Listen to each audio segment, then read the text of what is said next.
Expect it every single year. Expect it across East Africa.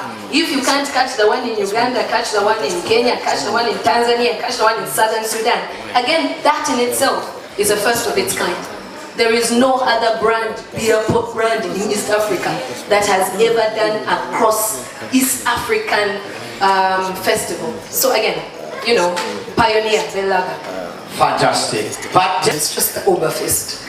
So I think maybe just to clarify, in the other 3 East African regions, this same festival will be going under different brands, still within East African breweries, but dubbed Oktoberfest. In Uganda, we are calling it the Oberfest.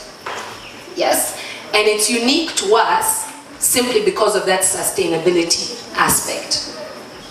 I think I mentioned when I was speaking before, we always partner with any big names in this market, but not everybody has our same sustainability agenda.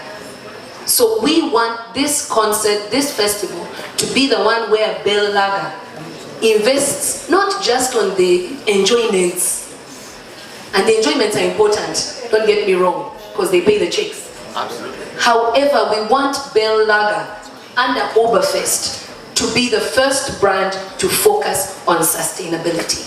And those are the pillars I've talked about. In Kenya, I think it will be the Tusker brand leading. Yes? So it will be the Tusker Oktoberfest. In our company in Tanzania, it will be Serengeti Light. So expect the Serengeti Oberfest. And Southern Sudan, again Tusker, so they will be doing the same festival and also highlighting and leveraging or pinpointing some of the pillars that I've talked about already. So if you go to Kenya, you'll be seeing the same thing, you know, recycling. You'll be seeing accommodation facilitating and really giving an opportunity to businesses that are owned and driven by persons with disabilities. You will be seeing a lot of positive drinking interventions or initiatives, you know. So we have moved now from lip service. We are now action. We're practicing what we preach, so to say. Why has it taken us so long? As you said, that is a question for another day. But listen, we live and we learn. So we're learning now that Mother Nature is not always going to provide and stand in the gap for us. You know, everyone, there's no one in this room that's a stranger to all the issues in and around the globe, whether it's around climate issues, whether it's around global warming, there's no one who's a stranger.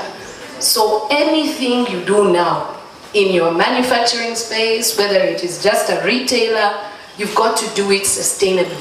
Otherwise, there will be nothing for our children to inherit. This is how we do the biggest culture for the first time ever in Uganda under the flagship of the biggest beer brand, Bell Lager. We are officially launching the Bell Oberfest.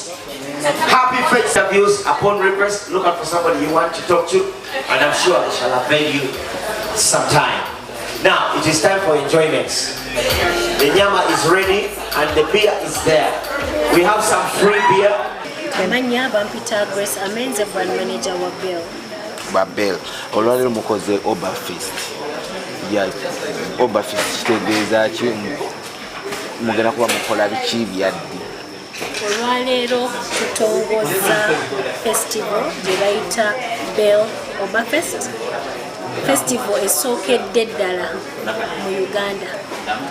Eno Oberfest festival si just ya Uganda breweries, naye tugenda gikola mu Kenya ne baganda baffe abataska, tugenda gikola e South Sudan era ne baganda baffe abataska, e Tanzania ne baganda baffe abaserengeti, muno mu Uganda tugenda giyita Bell Oberfest.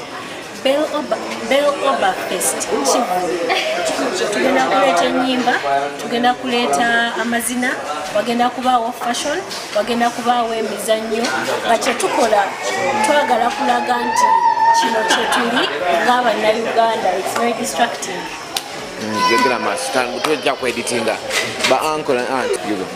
Nga Bell Oberfest ekyenjawulo kye tuli mu kukola ebivulu ebirala ebibaddewo mu Uganda ne mu East Africa, tetuli kulembeza ekigambo this is how we do. Tibwe tuti bwe tukola ng'Abannafrika, ng'Aba East Africa, ng'Aba Uganda. Ennyambala yaffe, amazina, ennyimba, emizannyo, ebyokulya, nti bw'ona oba ozze mu kivulu kino onyumirwe ng'Omuafrika, ng'Omunnayuganda, ng'Omu East Africa. Ekigambo kino oba mukijja muki? Omwezi gwa October, mwezi mu nsi yonna abantu mwe ba celebratinga beer, bajaguza beer. Kati mu Uganda okwawukanamukko n'aba Germany engeri gye bakiyita, fe twasalawo okukiyita oba. Oba kiva mu kigambo oba, kwegamba kyakuzanyisa. It's a playful way of saying October. Aba Bell tuli unique in how we express ourselves, kwe kusalawo okugiyita oba fest, Bell Oberfest. Mu nsi yonna kimanyiddwa nti oba omwezi gwa October era baba baselebratinga bia naye nga kiva Germany. Nammwe muli kugezaako kwegatta wamu ne culture eyo celebratinga kino mu October? Yes, sir. Emirimu gye tukola Uganda breweries tukiyita mu Luganda celebrating life. Bw'otunuulira engeri Bannayuganda, engeri ba Africa gye tujaguzaamu, tujaguza ku pate, tujaguza mu ngeri nnyingi. October okusukkako ku just beer guba mwezi gwa kujaguza.